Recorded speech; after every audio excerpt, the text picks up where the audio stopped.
Opsis s'engage à reformater tout individu en dessous du grade Agnotros visionnant ce document. Merci. Tout l'argent que vous avez gagné n'achètera jamais votre âme. C'est une phrase de Bob Dylan. Et c'est vrai que la vie est le plus beau cadeau qui nous ait jamais été donné. Mais est-ce que pour autant elle en perd de sa valeur marchande? Je ne crois pas. À l'inverse d'ailleurs, quelqu'un a dit « Tout le monde a un prix ». L'important, c'est de savoir de quoi il s'agit. Une citation de Pablo Escobar, sans trop de surprise. Alors, pourquoi je vous parle de tout ça? Eh bien, le type dont je vais relater les faits aujourd'hui est un collectionneur. Attention, pas n'importe quel petit gars à entasser tout un tas de jolis timbres chez lui, hein, et surtout les plus précieux, les plus rares. Non, non. Lui, il collectionne tout.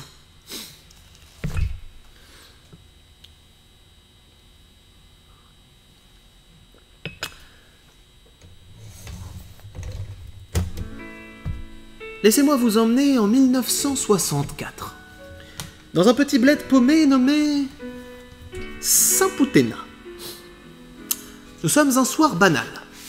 La police reçoit un coup de fil. Très étrange. Police nationale? J'écoute. À l'autre bout du fil, une voix haletante crache des mots incompréhensibles.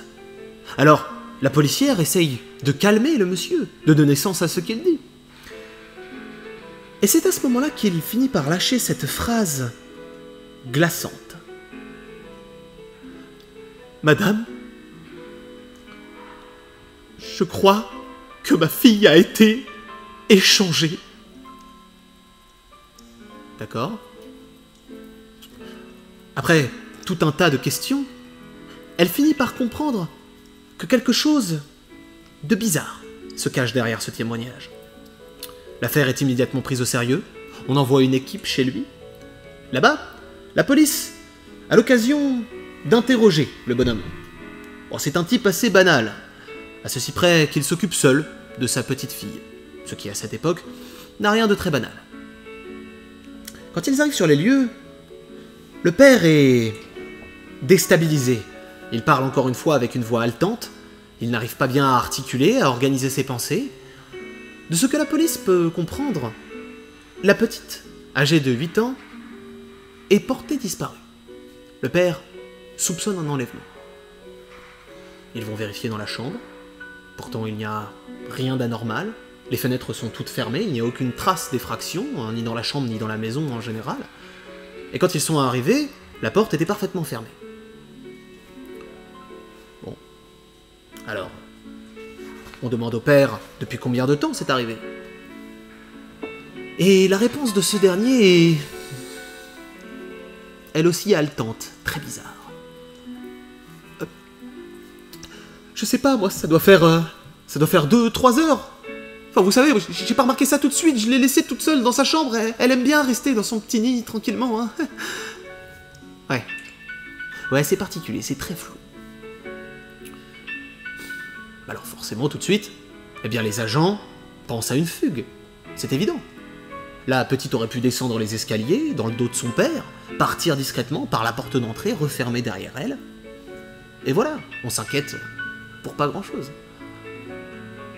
Mais à peine cette hypothèse est mise, que le père fut pris d'un agacement, en somme toute, assez suspect. Non, non, non! Elle aurait pas fait ça, d'accord, je la connais! C'est pas son genre.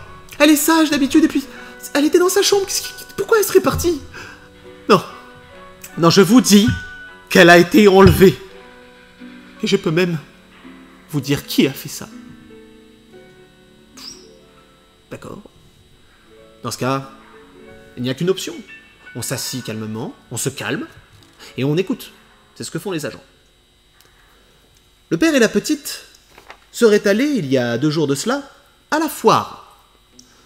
Là-bas, La môme aurait pu s'extasier devant toutes les attractions qui s'offraient à elle, vouloir se délecter d'une glace, d'une barbe à papa ou bien d'une pomme d'amour, soyons fous. Mais non, rien de tout ça. Non, elle était fascinée par un stand, où étaient exposés tout un tas de jolies babioles. Un stand en bois, assez chic. Sur l'écriteau pourpre était gravé en lettres d'or « La collection du maître Namagovius ». Et un type étrange se tenait derrière le comptoir. Un grand bonhomme tout fin, blafard, avec une tenue de groom. La petite approche. « Papa, papa, je peux avoir la poupée ?» Ce qu'elle pointait du doigt, c'était une glowworm doll de la marque Hasbro. Exactement comme celle-ci. Oui, ça peut vous paraître un détail, mais je vous assure, ce n'en est tellement pas un. Mais bon, on va y revenir, vous en faites pas. Alors, tout bon père sait que lorsqu'on va à la foire, eh bien, on a envie de faire des concessions pour sa petite. Forcément. On n'y va pas pour qu'elle regarde le paysage. Donc c'est ce que fait ce père, ce bon père. Il demande à ce fameux monsieur Namagovius combien vaut la poupée. Et la réponse de ce dernier ne fut pas tellement celle escomptée. Je vous prie de ne pas m'appeler monsieur. Moi c'est maître. Bien. Maître, combien vaut la poupée? Le regard de l'homme en face de lui, selon son témoignage, devenait de plus en plus insistant, étrange. Oh, vous savez, sa valeur change en fonction du désir qu'on lui porte. Le père n'aimait pas cette petite intonation suave, ce ton presque condescendant. Et puis, ça veut dire quoi, ça? Sa valeur change. Vous pouvez m'expliquer? Oh oui, oui, bien sûr. Est-ce que ce petit ange désire réellement cette poupée? Ou est-ce là l'envie d'un père qui veut acheter quelque chose à son enfant et lui faire plaisir? Lequel des deux désirs est le plus puissant? Le ton devenait de plus en plus étrange, alors le père choisit de partir. « Allez bien, on s'en va. » Il commençait à tourner les talons, quand soudain... « Attendez! J'ai une autre proposition à vous faire. Je vous l'offre, en échange de ce que vous avez de plus précieux. » Hors de question de répondre à un homme comme celui-ci. Alors il finit de tourner les talons, et il part. En sortant de là, dans le silence le plus complet, il voyait sa fille tirer la tronche. Bien sûr, dégoûtée de ne pas avoir pu avoir sa poupée. Et quoi? C'est tout? Oui, les agents étaient interloqués face aux accusations du père. Certes, bon, un type bizarre dans une vulgaire foire, c'est particulier, mais ça n'a rien de si affreux. Ça ne s'arrête pas là. D'après le rapport du père, la petite était restée dans sa chambre les 2 jours durant, sans la quitter. Il l'entendait parler, toute seule, et elle faisait des dessins plus étranges les uns que les autres. Mais encore une fois, ce sont là des comportements normaux d'enfants, monsieur. Vous vous rendez bien compte qu'on ne peut pas inculper un homme pour des suspicions aussi faibles, il nous faut du tangible. C'est là que le visage du père prit une teinte tout aussi blanche que ses murs.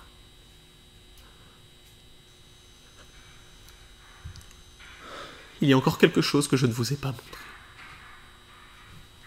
Il emmena les agents dans la chambre de la petite.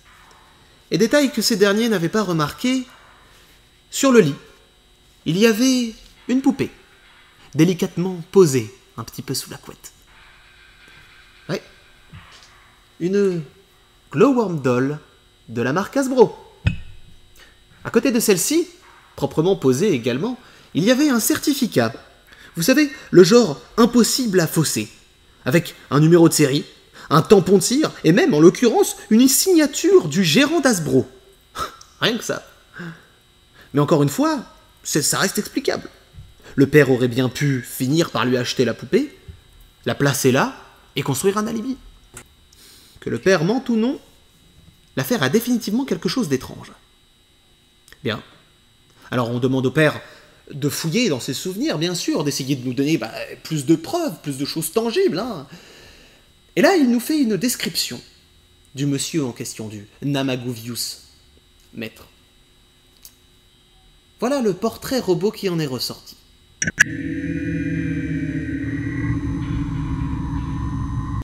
C'est en fouillant dans les affaires de la petite, le temps de trouver le suspect, que les inspecteurs mirent la main sur quelque chose de plus inquiétant encore.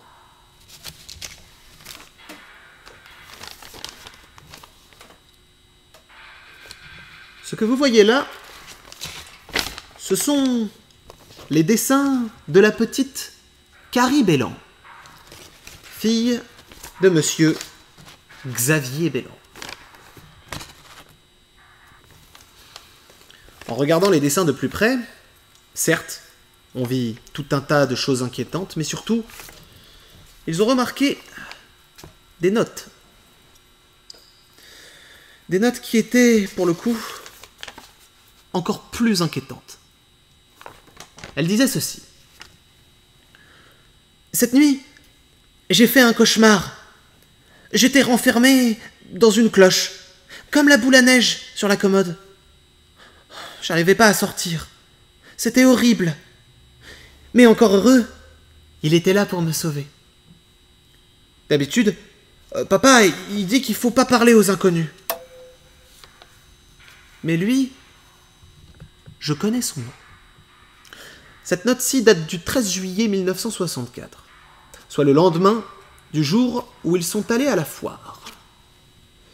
Et il y en avait encore une autre, toujours le même soir, la veille de l'enlèvement. Elle disait « J'ai trop envie de voir l'endroit où il veut m'emmener. Oh, ça a l'air super bien. Il y a des gens très gentils et des jouets hyper rares partout. » Et puis, au dos du dessin, on trouva un autre texte, écrit cette fois-ci par une main de maître, si je puis me permettre. Ce qui la rend si précieuse et hors de prix, c'est qu'aux portes de la mort il n'y a pas d'ange. Voilà pourquoi il s'accroche tant à la vie. La puissance tient pourtant dans un simple échange. Du charabia, en somme. Mais ce qui inquiéta surtout les enquêteurs, c'est qu'après vérification, cette écriture ne correspondait en rien à celle du père. Qu'il mente ou non, il y a quelque chose de réellement étrange qui se trame là-dessous. Alors, il faut toujours l'attraper, ce monsieur Namagovius.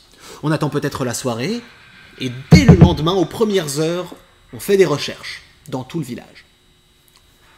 Il n'a pas fallu aller très loin. Ils sont allés voir aux alentours de la foire en question, et là-bas, ils sont tombés sur quelque chose de tellement évident qu'on aurait pu passer à côté. Le nez au milieu de la figure. Une affiche faisant la promotion du cabinet de curiosité du maître Namagovius. Le gars ne se cache même pas. Non. On sait maintenant où fouiller, hein, on avance, c'est bien. Ça paraît presque trop évident. Police nationale, monsieur Namagovius. On aurait quelques questions à vous poser. En face de l'inspecteur s'ouvrait alors une porte. Et il vit l'homme. Ce ton blafard. Ce visage presque distordu, avec un œil légèrement plus grand que l'autre. Et ce regard qui a l'air de ne pas vous regarder réellement, mais plutôt de voir un je ne sais quoi de plus en vous.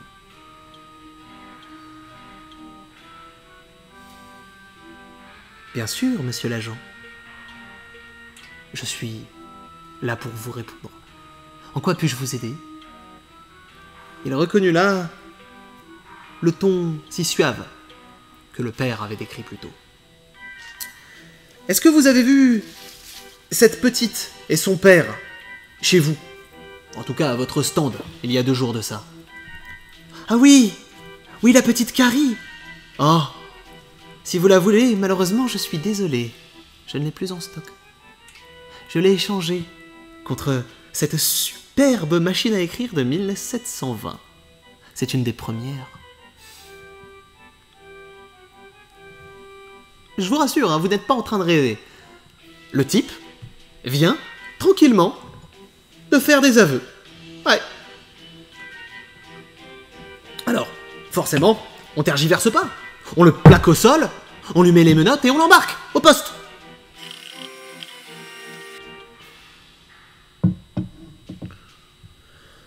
Je vais mettre une pause dans l'histoire, à partir de maintenant. Il faut que vous sachiez que la petite Carrie Bellan, au moment où je vous parle, n'a jamais été retrouvée.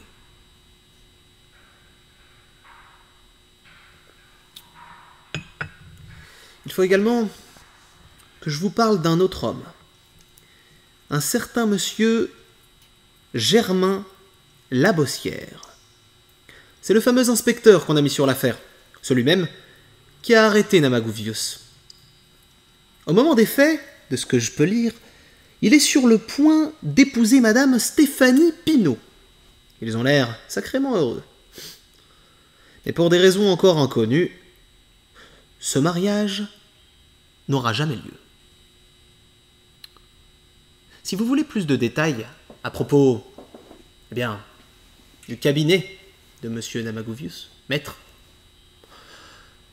eh bien en voici.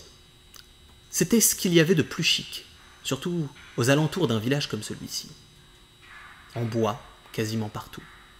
Toutes les babioles qu'on pouvait y trouver avaient diverses valeurs monétaires. Certaines paraissaient impossibles à voir dans ce genre d'endroit, beaucoup trop précieuses.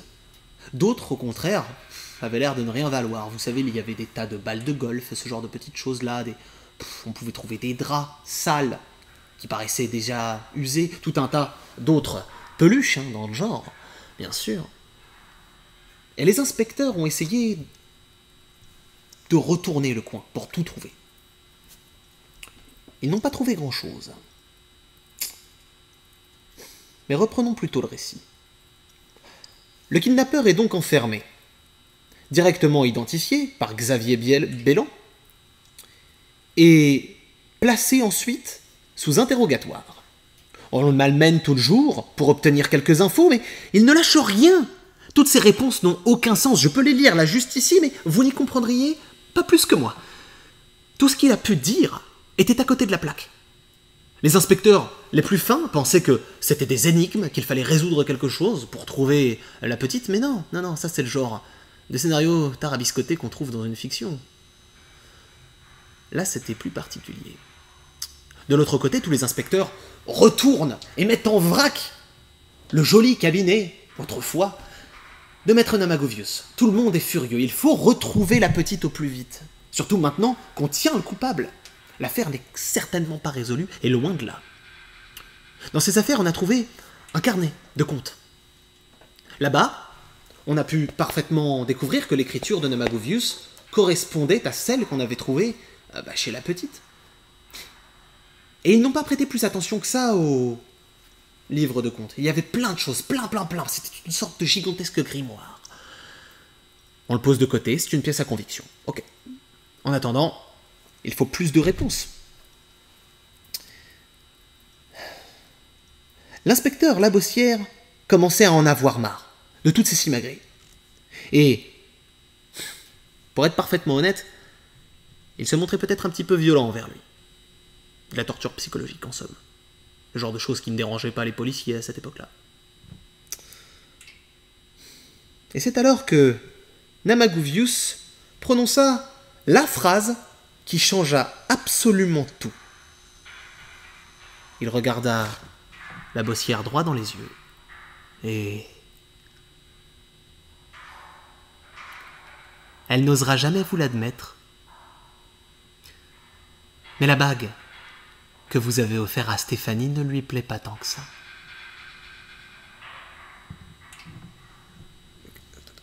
Quoi? Entendez ces mots? Germain fut pris d'une fureur indescriptible. Est-ce que cet inconnu vient de lâcher le nom de ma femme? Notre situation actuelle, comment peut-il connaître tout ça? Alors forcément, eh bien, il s'énerve. Vous savez, l'amour, à ce qui paraît. Comment connais-tu le nom de ma femme? Il le malmène. Tout le jour. Tout le jour. Il lui assène des coups de poing très violents. Et pour être parfaitement honnête, tous ses compères ne l'ont pas arrêté. Non, loin de là. Je crois qu'au fond, ils étaient très satisfaits de voir ce monsieur se faire tabasser. Pas plus de mots que ça. Et puis l'accusé, le visage encore tout boursouflé, finit par lâcher ces quelques mots. Je pense qu'un joli collier de rubis lui ferait très plaisir. Qu'est-ce que vous en pensez? Hein? Je pourrais vous l'échanger contre ce que votre femme a de plus précieux. Ce sont les dernières paroles qu'on entendit maître Namagovius prononcer. Le 15 juillet 1964, dans le petit commissariat de Saint-Pouténa, une pièce s'est éteinte. Vous devinez bien sûr laquelle. Quand la lumière s'est rallumée, il n'y avait plus ni l'inspecteur ni le suspect. Et en son centre, sur la table d'interrogatoire, il y avait posé un joli collier serti de rubis. Après analyse, ce collier a été estimé à plus de 12 000 francs. À côté, dans la même pièce, était posé un certificat, au dos duquel était écrit un petit mot à l'attention de Madame Stéphanie Pinault, que clairement je ne vous lirai pas. C'était en guise de cadeau de mariage, je pense. Eh bien, les années s'écoulèrent, et comme je vous l'ai dit, toujours aucune nouvelle. 1 an, 2 ans, 3 ans, 4 ans, 5 ans donc, jusqu'en 1969. Pendant toutes ces années, l'affaire traînait la patte. Elle a fini par être classée sans suite, bien sûr. Cependant, il y a un petit détail qui fait guise, si je puis dire, de cerise sur le gâteau à tout le mystère autour de cette affaire. Quand les autres inspecteurs retournaient tous les dossiers afin de trouver le moindre indice, ils ont mis la main sur 2 choses. Premièrement, bien sûr, ils ont ressorti le livret de compte de Namagovius. Et ils auraient dû faire ça plus tôt. Car c'est à ce moment-là qu'ils se sont rendus compte qu'il n'y avait pas un nom d'inscrit, mais plus d'une centaine. Une centaine de noms, depuis des années qui paraissaient impossibles à un homme à l'allure de la trentaine maximum d'avoir vécu, tout simplement. Comment aurait-il pu inscrire tous ces noms-là? Qui était-il? Ça, personne ne le sait. Par contre, en se renseignant sur les noms en question, ils virent, bien évidemment, Carrie Bellan. Mais maintenant, ils virent aussi Germain Labossière et tout un tas d'autres noms qui avaient été identifiés comme des personnes portées disparues. Toutes. Ça, bien sûr, entrecoupé de tout un tas de babioles inutiles. Évidemment. Et puis, ils finirent par rejeter un œil à ce fameux certificat Hasbro. Une chose qu'ils n'avaient jamais pensé à regarder, bêtement, c'était la date. Je vous rappelle que nous sommes en 1969. Cependant, la date qu'il y a inscrite sur un des bords du certificat, c'est le 7 décembre 1982. Soit presque 20 ans après les faits. Bien. Ça n'a aucun sens. Intéressons-nous à cette fameuse poupée. Le psy, le premier verbisant qu'on peut mettre en veilleuse. Ils essayèrent de regarder dans tous les catalogues d'Hasbro. Et elle ne figurait nulle part. Ils demandèrent alors dans les usines Hasbro, rien non plus. Ils demandèrent au PDG d'Hasbro, rien, toujours rien. Mais d'où elle sort alors? Et pourtant, j'ai l'étiquette sous les yeux, il y a marqué Hasbro. C'est normal.